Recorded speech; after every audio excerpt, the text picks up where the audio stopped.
Hello students. आज मैं first video आप लोग के लिए बना रहा हूं। सीबीएसई बोर्ड टर्म 1 नवंबर दिसंबर 2021 में शेड्यूल किया। टर्म 1 का जो पोर्शन है मैंने प्रीवियस वीडियो में आपको बताया था। मैक्रो इकोनॉमिक्स से 3 चैप्टर्स पूछे जाएंगे। इसमें फर्स्ट चैप्टर होगा मनी एंड बैंकिंग, जिसमें 6 मार्क्स के क्वेश्चन पूछे जाएंगे। इसका मतलब ये हुआ कि 6 क्वेश्चन होंगे। और second chapter government budget and economy होगा, उससे भी 6 मार्क्स के क्वेश्चन पूछे जाएंगे। हर एक क्वेश्चन 1 मार्क्स का होगा और 6 क्वेश्चन होंगे।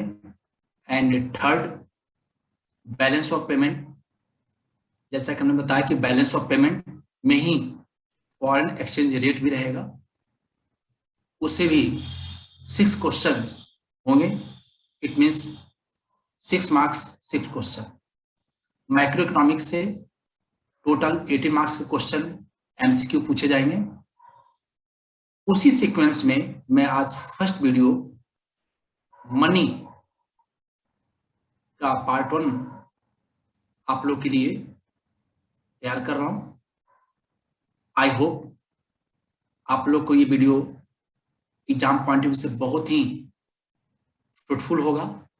बहुत ध्यान से इस वीडियो को देखिए और इसके बाद जो भी वीडियोज होंगे वह सीक्वेंस वाइज होंगे।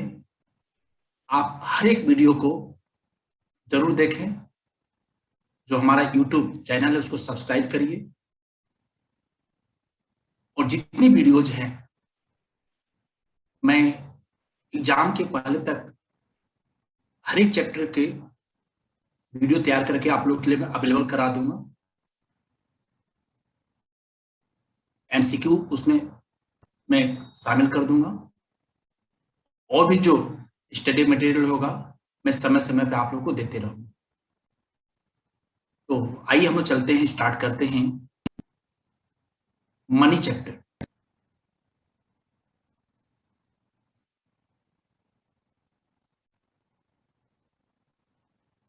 मनी क्या है? मनी को हम लोग हिंदी में कहते हैं मुद्रा।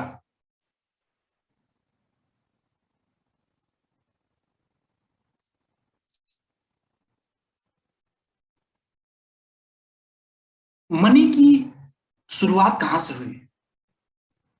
क्या मनी पहले से ही चला रहा?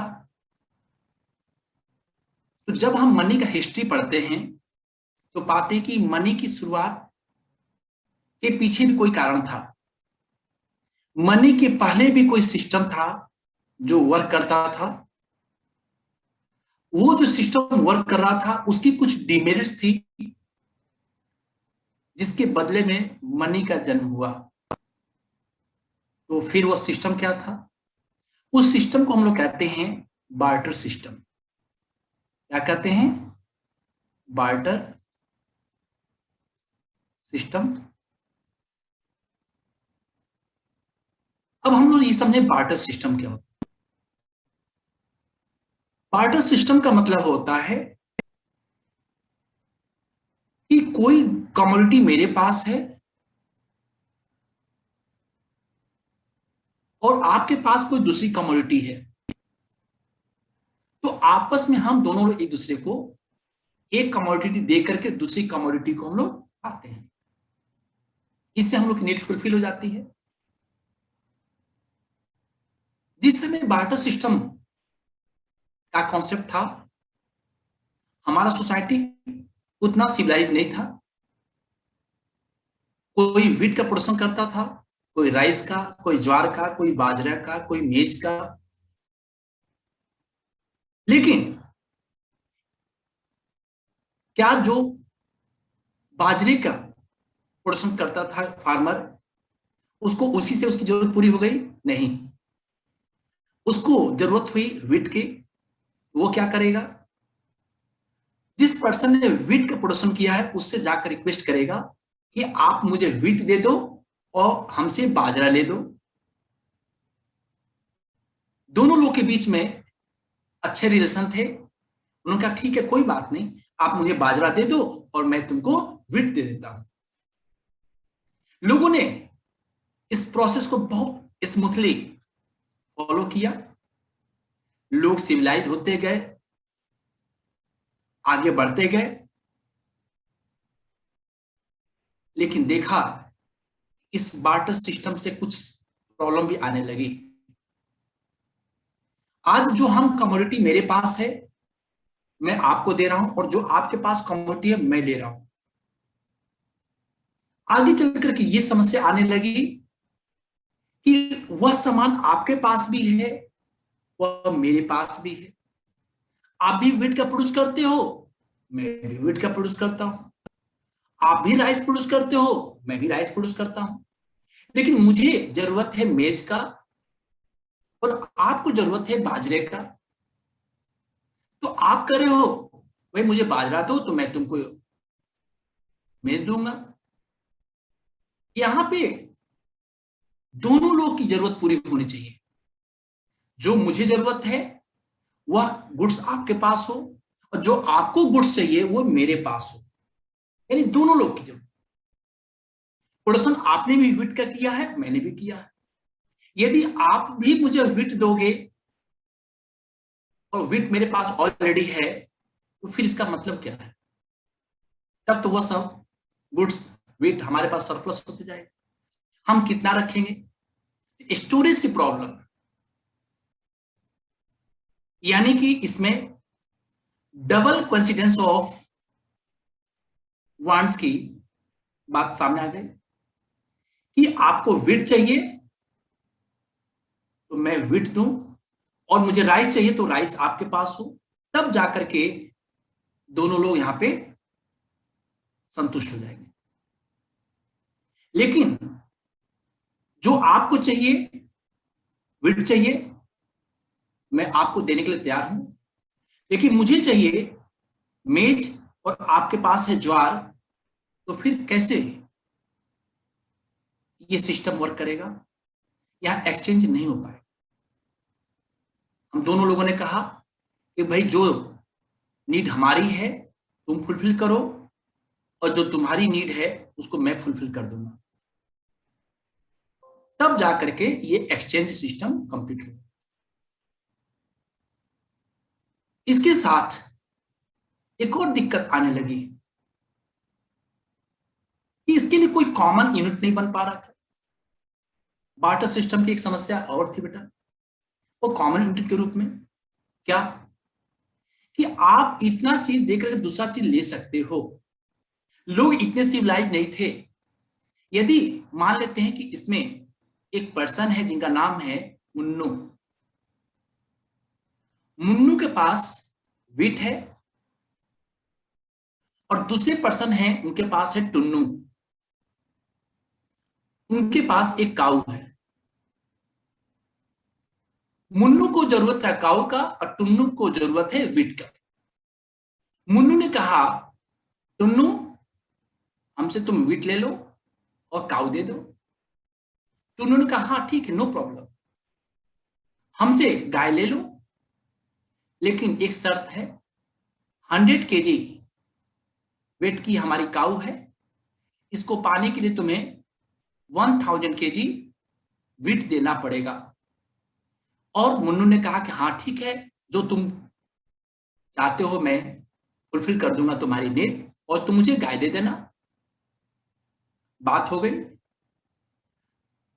4-5-7 डेज बाद मुन्नू जाते हैं गाय लाने के लिए।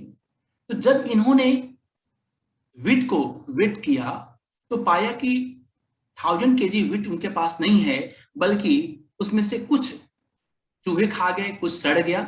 इनके पास नेट विट बचा कितना? 950 केजी।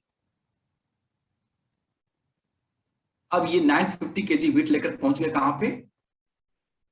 टुन्नू के पास। टुन्नू ने कहा कि भाई आपसे हमारी बात हुई है, 1000 kg वेट दोगे तो मैं 100 kg वेट की अपनी गाय दूंगा। वजन किया, गाय का वजन भी था कितना, 100 kg। तो जो पहले दोनों लोग के बीच में बात पक्की हुई थी उसमें था कि 100 kg cow is equal to 1000 kg weight, यानी कि 1 kg काऊ लेना हो तो आपको 10 kg वेट देना पड़ेगा। लेकिन अब तो उनके पास बचा कितना, 950 kg। तो 950 kg के अकॉर्डिंग अब कितना गाय का वजन होना चाहिए, 95 kg। अब वजन कैसे कम होगा? तो टुन्नू इतना समझदार तो था नहीं, इतने उस समय लोग कल्चर्ड नहीं थे। उन्होंने गाय के वजन को 95 kg करने के लिए उसके पूंछ को काट लिया, उससे भी उसका वेट कंप्लीट नहीं हुआ, 95 kg नहीं हुआ। उसके जीभ को काट लिया, तब भी देखा कि कुछ वजन अभी बच रहा है। उसको मेंटेन करने के लिए उसने गाय की दोनों आंख निकाल ली और तब पाया कि जो गाय का वजन है वो 95 kg हो जाएगा। टुन्नू ने 95 kg वेट काऊ को देने के लिए ये एग्री कर गए और 950 kg वेट पाने के लिए ये रेडी, इनका जो टर्म्स कंडीशन था कंप्लीट हो गया। लेकिन अब इस केस में टुन्नू ने तो 950 kg वेट पा लिया, लेकिन 95 kg वेट की काऊ को मुन्नू लेकर अपने घर जाता है और गाय की जो हालत है बेटा वो अब ठीक नहीं है, क्योंकि उसके पूंछ को काट लिया है टुन्नू ने, जीभ को काट लिया है, आंख को निकाल लिया है। अब गाय खा नहीं पाएगी, देख नहीं पाएगी, पूंछ नहीं है, और वह गाय 4-5 डेज बाद वह मर गई। इसमें टुन्नू को कुछ भी नहीं हुआ, इसने तो 950 kg वेट पा लिया, लेकिन पूरा का पूरा लॉस किसको हो गया, मुन्नू को। अब इस प्रॉब्लम को लेकर के लोगों ने विचार करना शुरू किया कि भाई कुछ ऐसा चीज किया जाए, अब ये जो घटना हुई है दूसरे के साथ ना हो। इसके लिए यहीं से इसकी शुरुआत होती बेटा कि भाई एक कोई कॉमन यूनिट की तलाश की जाए जिससे कि प्रॉब्लम सॉल्व हो जाए। तो फिर आता बेटा यहां से मनी। अब हम लोग बात करते हैं कि मनी क्या है। बार्टर सिस्टम मनी के पहले का स्टेज है। बार्टर सिस्टम को हम लोग एक दूसरे नाम से भी जानते हैं, इसे हम लोग कहते हैं सीसी इकोनॉमी। इसे कहते हैं सीसी इकोनॉमी। सीसी का मतलब होता है, सी का मतलब कमोडिटी, सी का मतलब कमोडिटी, यानी कमोडिटी टू कमोडिटी। हम आपको कोई कमोडिटी देंगे और आपसे हम कोई कमोडिटी लेंगे, बस इतना ही है। कमोडिटी में क्या आता है, गुड्स आता है प्लस सर्विसेज, इन दोनों को ऐड करते हैं बेटा तो बन जाता है commodity. Goods plus services is equal to commodity. तो हम कमोडिटी देंगे और आपसे कमोडिटी लेंगे, यानी हम दोनों के बीच में एक्सचेंज हो रहा है, कमोडिटी टू कमोडिटी। इसलिए जो पहले वो सिस्टम था, जो इकोनॉमी थी, उसको हम लोग कहते थे सीसी इकोनॉमी। लेकिन समय के साथ कुछ कमियां बार्टर सिस्टम में आई और उस कमियों को दूर करने के लिए फिर क्या आ गया, मनी। अब एक क्वेश्चन पूछा जाता है यहां पे कि बार्टर सिस्टम की कौन सी प्रॉब्लम थी, किस तरीके की प्रॉब्लम को बार्टर सिस्टम जो लोग फॉलो करते थे उनको प्रॉब्लम फेस करने पड़ते थे। तो पहला था डबल कोइंसिडेंस ऑफ वांट्स, ये पहला ड्रॉबैक था बार्टर सिस्टम का, डबल कोइंसिडेंस ऑफ फंड्स। मतलब कि जो आपको जरूरत हो गुड्स, सर्विसेज, कमोडिटी, वो मेरे पास हो, और जिस गुड्स की जरूरत हमें हो वो आपके पास हो। दोनों लोग की जरूरत होनी चाहिए। यदि उसका डेफिनेशन पूछा जाए भाई क्या है, तो बताओगे कि double coincidence of funds implies that at the point of time the two individuals are in the possession of such goods which they are willing to exchange for the satisfaction of their wants। यानी कि उससे हमारी wants पूरी होगी वो आपके पास हो, और जिससे आपकी वांट्स पूरी होनी हो वो मेरे पास हो उसी समय। ये नहीं कि आज मेरी जरूरत है तो कल आप कहिए कि हम आपको दे, नहीं, आज जरूरत है तो आज आप मुझे वो गुड्स दोगे, और मुझे जो जरूरत है वो आज ही आप मुझे दे दोगे। आपकी जरूरत पूरा करने के लिए हम आपको देंगे।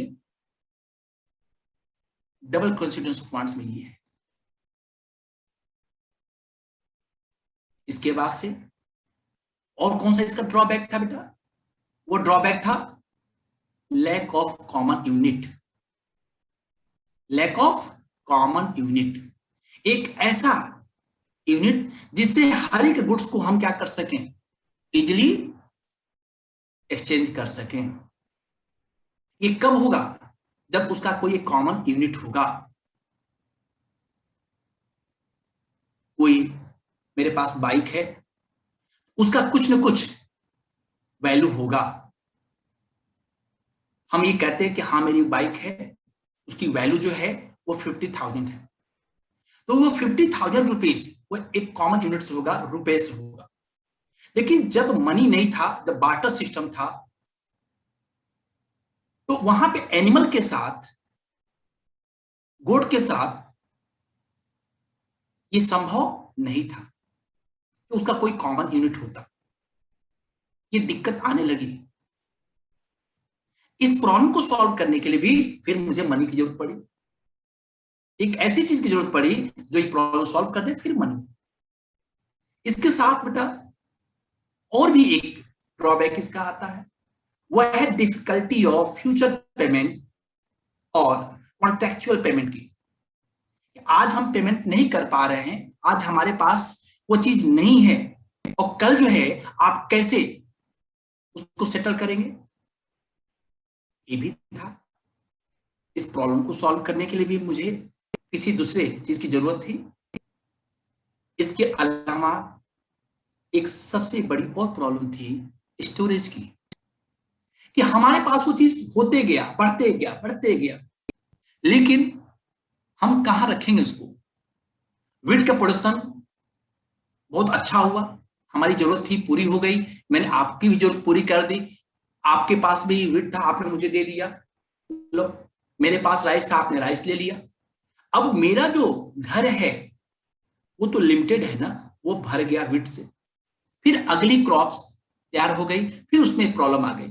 अब क्या करेंगे, कितने घर बनवाएंगे, कहां रखेंगे इसको? तो यहां भी एक दिक्कत आती है, difficulties of storage of values and transfer of value. इस प्रॉब्लम को ध्यान में रखते हुए जरूरत महसूस की गई कि कुछ ऐसा चीज सामने आए जो इन सब प्रॉब्लम को क्या कर दे, सॉल्व कर दे। और इन प्रॉब्लम को सॉल्व करने के लिए क्या आया, तो मनी का जन्म हुआ। अब मनी क्या है, इसके लिए अगले क्लास में मैं आप लोग को एक्सप्लेन करूंगा what is money, types of money और forms of money and functions of money. अब आपको जो अभी मैंने बताया कि बार्टर सिस्टम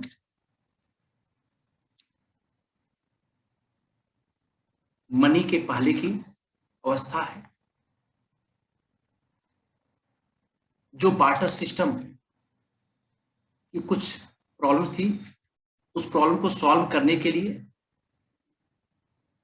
मनी का जन्म हुआ, यानी हम ये कहें कि barter system is the predecessor of money, यानी मनी के पहले बार्टर सिस्टम था, यानी कि मनी ने बार्टर सिस्टम को रिप्लेस किया। Barter system replaced by money. आपको इस पे एक क्वेश्चन मैं देता हूं, डेफिनेशन के रूप में बन सकता है। आपको कॉन्सेप्ट दिमाग में रखना कि क्या है। क्वेश्चन ये बनता है कि barter system refers to that system where in, option दे दिया जाए, a goods are exchange for foreign currency, जब मनी था नहीं तो फॉरेन करेंसी का कोई मतलब नहीं है। Goods are exchange for goods, goods are exchange for goods, यानी कि गुड्स दो गुड्स लो। तो मैंने आपको पहले ही बताया कि CC economy commodity to commodity, यानी कि कमोडिटी में गुड्स भी आता है, सर्विसेज भी आता है, यानी मैं गुड्स दे रहा हूं, गुड्स ले रहा हूं, सर्विसेज दे रहा हूं, सर्विसेज ले रहा हूं, गुड्स दे रहा हूं, सर्विसेज ले रहा हूं, सर्विसेज ले रहा हूं, गुड्स दे रहा हूं, ये बार्टर सिस्टम। नेक्स्ट ऑप्शन थे goods are exchange for domestic currency, जब मनी है ही नहीं तो डोमेस्टिक करेंसी का मतलब ही नहीं है। Goods are not exchange at all, मतलब ही नहीं है। जब आप एक्सचेंज कर रहे हैं तो गुड्स से गुड्स को एक्सचेंज कर रहे हैं, तो सही ऑप्शन क्या होगा? ऑप्शन सही होगा कि barter system refer to that system where in goods are exchange for goods. मुझे विश्वास है आपको मनी के पहले की जो अवस्था थी, जो सिस्टम था, जो पैटर्न था बार्टर सिस्टम, आपको समझ में आ गया होगा। अगले वीडियो में मैं आप लोग को मनी का मीनिंग, डेफिनेशन और types of money, forms of money, मैं आप लोग को बताऊंगा और उस पे बेस्ड क्वेश्चन भी मैं आपको शेयर करूंगा। आप लोग वीडियो को देखिए, जो YouTube चैनल है उसको सब्सक्राइब कर लीजिए, लाइक कीजिए, जिससे कि अगला जो वीडियो नेक्स्ट डे आपको अवेलेबल होगा, जैसे यहाँ पे अपलोड हो आप लोग को नोटिफिकेशन मिल जाएगा और आप लोग देखिए। और मुझे विश्वास है, मैं आप लोग को 100% विश्वास दिला रहा हूं कि आप जो हमारे वीडियोज हैं सीक्वेंस उसको देखिए, कोई भी क्वेश्चन उसके बाहर नहीं मिलेगा। आप लोग हर एक एस्पेक्ट को मैं इसमें शामिल कर रहा हूं और जितने भी तरीके से क्वेश्चन बन सकते हैं मैं आपके सामने MCQ, fill in the blanks, true false, match of the column, assertion, reasoning based, case study based, मैं सबको इसमें शामिल करूंगा, जिससे कि आप टर्म 1 में 40 मार्क्स का क्वेश्चन है तो आप 40 आउट ऑफ 40 के लिए मैं आप लोग को प्रिपेयर करूंगा, बशर्ते कि आप सीक्वेंस वाइज एक एक वीडियो को आप लोग देखते रहें। एक बार नहीं, 2 बार, 3 बार, 4 बार आप देखें, आप समझ में टॉपिक आ जाए। कहीं कोई दिक्कत होती है आप चैट बॉक्स में जाकर के आप अपनी प्रॉब्लम को वहां पर शेयर कर दें, अगली क्लास में मैं उसको शामिल कर लूंगा। Thank you.